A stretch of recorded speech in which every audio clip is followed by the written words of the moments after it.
These guys are just so great, honestly. Sometimes I just tell them to just sit down, have a rest.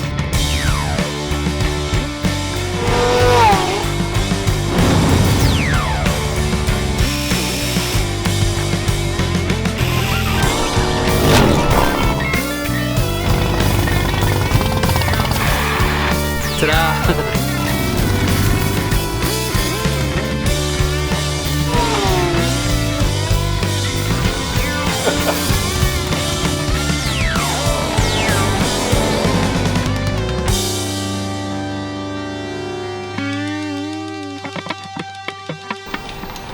So what are you doing for this one, Aaron? So this one's come in for cams and it's been off to go get dynoed, and now we're just giving it a full service.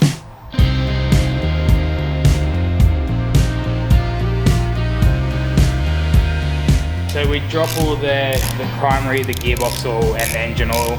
We take off the air filter and give that a clean. We change the spark plugs in it, and we also check all like the brake fluid, brake pads. This one ended up needing rear brake pads as well.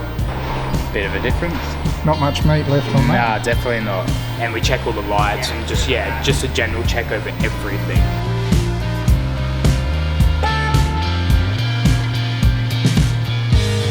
General wear and tear on the belt and the tyre conditions.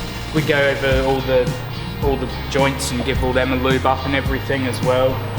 We check over the terminals on the batteries and check all the fuses and stuff, and yeah, we go over it pretty in depth for them. So air filter, we just take it off and we spray it with a K&N Power Clean, and we let that sit for a few minutes, and then we just clean it out with water. If they're a K&N filter like this, some of them need to be oiled, so we spray a K&N oil spray on it.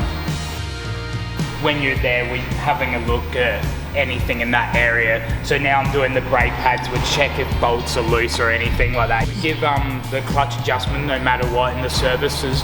So we back it off up the top, we back it off up here, and then we also wind out that and make sure everything's all good, and then allow clutch free play. Matt takes it out for a test ride to see if it's all driving smoothly and everything's driving right, and there's no slack in the belt or there's no grinding in the gears, and the gear shifter change is nice and everything, and with that, hopefully, happy customer. That's the plan. And test rider Matt, is that the dream job around here, or is that the nightmare?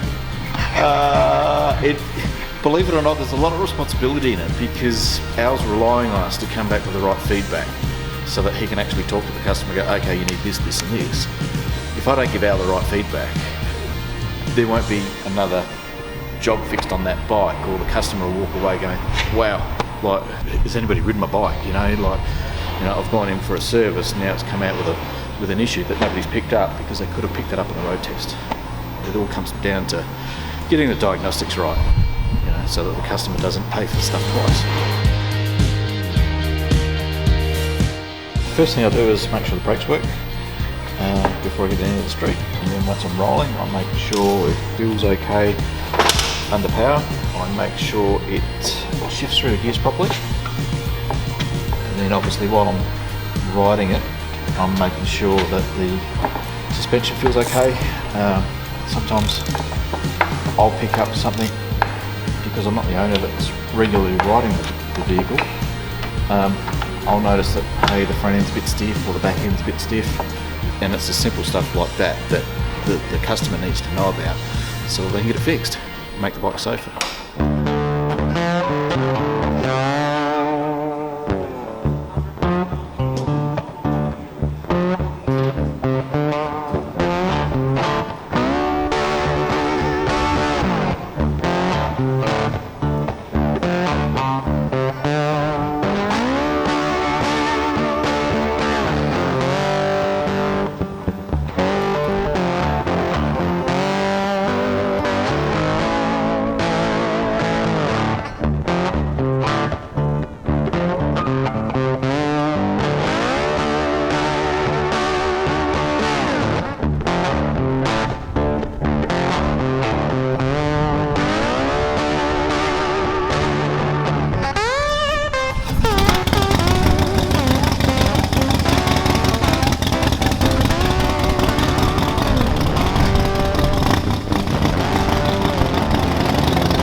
it's not like it's a car, it's a bike. So it's got to be right, has to be right.